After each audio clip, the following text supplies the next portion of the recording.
Yes, I wanted to put this up this afternoon. I've used got on Facebook and YouTube over the last, I don't know, maybe 6 years now, putting up what's happened to me. And I usually put up where I ran in a campaign and I wrote a manuscript and I put up backup information. But tonight I just want to make this brief because I've been almost killed and there's no doubt in anybody's mind about any of it. But I've had a doctor for quite a few years. She's been out of town for a while and won't be back for another week or so.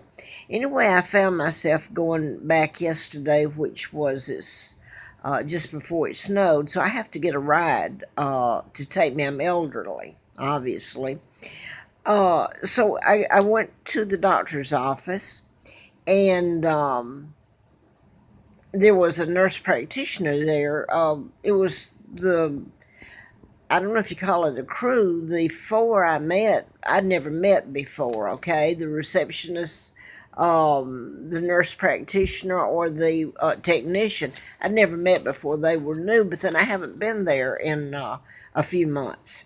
What I wanted to put this up is I have put up here, if anybody's followed me on Facebook or YouTube, or that I am, besides all the uh, hell that's been done to me, I'm allergic to chemicals. I have a autoimmune disorder, which is very bad. And over the years, living the way, I've been made homeless and penniless almost. I've lived to where I couldn't. I've had toxic fumes used a lot. Very bad for me. It triggers my immune system to attack itself, and over the years, it can hurt your kidneys, every part of your body. I'm going to make it short. Yesterday, when I went in, to get graphic, I was stopped up, constipated, bad, bad. And a couple of years ago, I had to go to the hospital. That was very nice to me. It's very scary what's happened to me in the past and who I wrote about, and getting in campaigns and telling about a doctor, and his plane later goes down, is U.S. Congressman Larry McDonald. Anyway, all that's up. So I've had a bad time because of who I am and trying to tell the truth, or telling the truth, and ruin a lot of reputations, the truth what. But this hospital was good to me a couple of years ago. It's where my doctor that I spoke of, has uh, practiced, she's associated with. And I just want to say this, they were good to me then. I had to go for this very reason then. I was impacted, I guess is what you would say. And anyway, that got okay, and I had a problem till now. Well, I went yesterday I got a person I know to take me.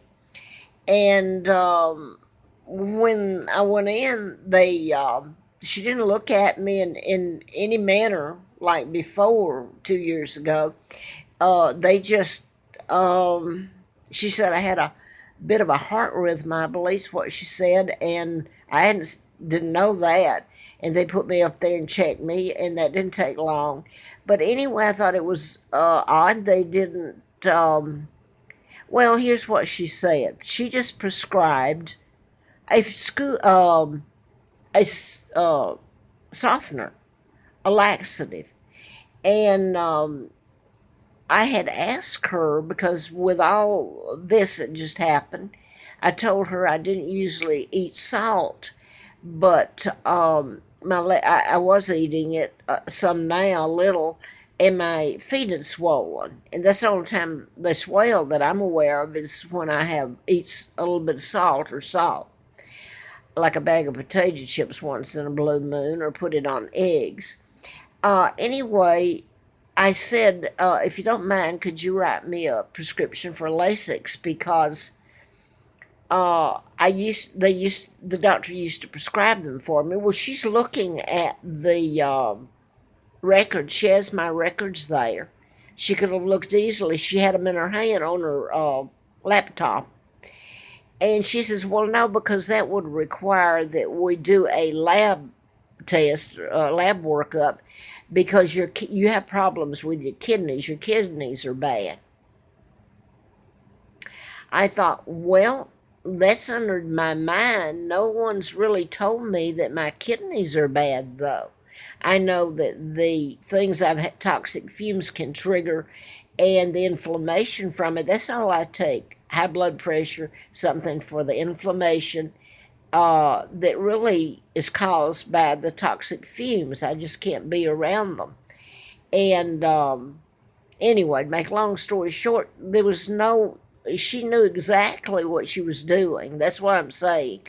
She said, so I can't do that. So I don't know why, if the technician wasn't there, I don't know why she didn't do the blood test and give it to me. She went ahead and said I had a heart arrhythmia, and I didn't know that, never been told, and she did all that, put all the little things on me and did that, stickers and stuff. And then she prescribed, she didn't look at me any place else. Check, you would think she'd check, at least check your bottom, okay? Uh, Nothing. So when I left, she said, "I tell you what, I'm gonna call you in a prescription." She asked me where I wanted to call it in. I said, "Well, Walmart's right behind you." I said, "Up there on the hill at Bonsack. Um, just call it in there." A friend brought me in. I can't be running her all over town. And went up there, and I waited a while, and but here's what she said: "I'm gonna call it in for you because with a prescription, because you can probably save money that way." Well, probably since it was a prescription, my insurance would have paid. But after what happened, that leaves a paper trail had I gotten it filled, and after she prescribed it, and then something happened to me. So she told me, though, here's the other thing she said.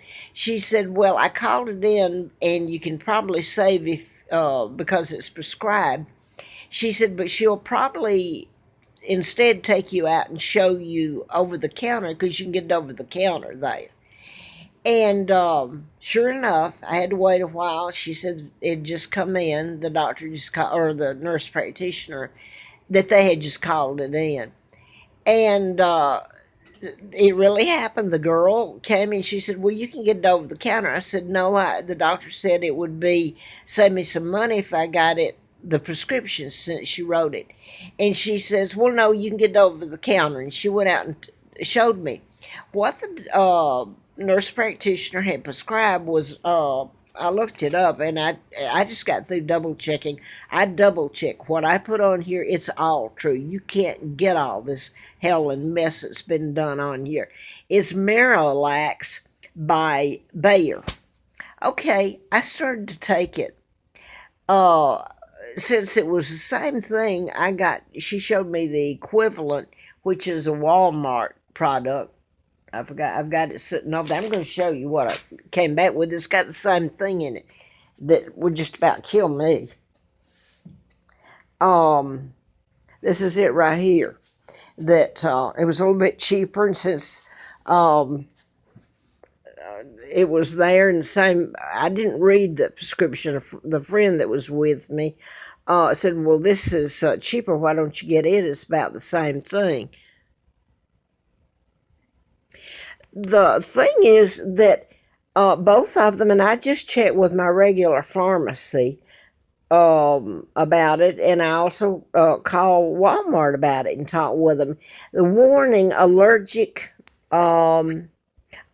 Do not use if you are allergic to polyethylene glycol. And it talks about if you have kidney, using this product, you may have. Okay, wait a minute. Oh, stop use and ask a doctor if you have. Well, it's something else. I'm not cramping. Wow. Okay. But it says about kidney. Here it is. If you have kidney disease, you shouldn't use it. So my point in all this is I didn't. I got back last night, and this friend that took me had brought a dinner for me, which I don't get here where I'm living. This is something I hope is told what's been done to me.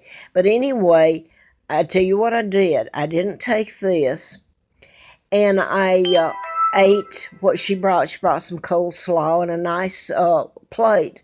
I ate it. Well, I went to the bathroom. I'm putting this up because you ever walk in my shoes, anybody, you can't. I don't think anybody can do it. So it wasn't long till I went to the bathroom, and I was quite okay then. And this afternoon, I thought, well, maybe I better take it as a powder. And I happened to read the directions, and this is what the doctor had prescribed for me, or the nurse practitioner. And I read this on it. And the polyethylene glycol is horrible for me. On April Fool Day of 80, I've put it up, and I'm almost afraid to put it up what happened to me. I almost died. And anybody could check this out. What was put in me. I'm deathly, I mean, I can't be around it or anything. And certainly taking it would have finished me off. And the thing that got me is remembering yesterday when I asked her for the Lasix. She said no, because I had kidney problems and should have to take a blood from me to prescribe it, and she didn't do that. And yet she prescribes this, and it's an over-the-counter prescription. When I called back, I was going to get a copy of the prescription, and they told me I couldn't, that it was digital. So anyway, I didn't take it, but I wanted to put up here because this is what I've done. And I have only put half of it. The fact that it's been allowed to go on, I put up, and I think they did it for this reason. Larry Flint was shot in Lawrenceville, Georgia. When I was doing the medical malpractice book, I'd worked for doctors, and I worked for the district attorney lady. And later in 80, I worked for a group of attorneys a couple of times through a temp agency, the attorneys. But anyway, I was writing about a medical malpractice book. Larry Flint was shot in Lawrenceville, Georgia, March of 78. And I'm not going to get into that. If you care, you can look on Facebook or YouTube. I've got plenty telling about it. But I was flown out there later, and I'm skipping April Fool Day of 80 and getting a letter from the FBI June the 23rd of 79, ongoing investigation, national security involved. One of the doctors I wrote about, his plane that he was on, KAL, was veered into Russian airspace and was shot down. 260 plus people aboard drowned. All of them died in the ocean. The pilot was a seasoned pilot. I mean, I've told you, if you care to YouTube it, what was used on him. And the other thing is, as far as I know, Congressman Larry McDonald went down in it. And I was in the special election to replace him. The plane went down August 31st of 83. I was in the election, flown out to Mr. Flint's home in Bel Air at the time, twice in October. And I had the district attorney run against me, and I like him. I'm glad he got it. Buddy Darden was the DA of Cobb County, and he prosecuted a couple of the things that I had in the book. One of them, let me say that, there was a couple, 3 or 4 that were connected back to Larry McDonald's hospital where he practiced, Piedmont. A death of Gene Schrokerman, Dr. Hardiman's office. She's blown apart on Christmas Eve, and she was suing a doctor, and she had the attorney that I'd had back then. And anyway, that's about all I'm going to put up. I'm telling you just a tiny portion of the hell that's gone on, and nobody attorney will touch it. I guess they're afraid of dying. It's too high profile, I'm told, and I can see why. So if you think I'm babbling, any part of this, I have had some people that are very nice, and I've had some very ugly ones on YouTube. and some nice ones on YouTube. Anything I've said could be checked out. Anything I've put up on YouTube and Facebook, you can check it out. So before you call me a liar or a dingbat or run and get mental health, you better check it out first and see what I've said and take a little note of it, because it's all true, and half of it's not even up there.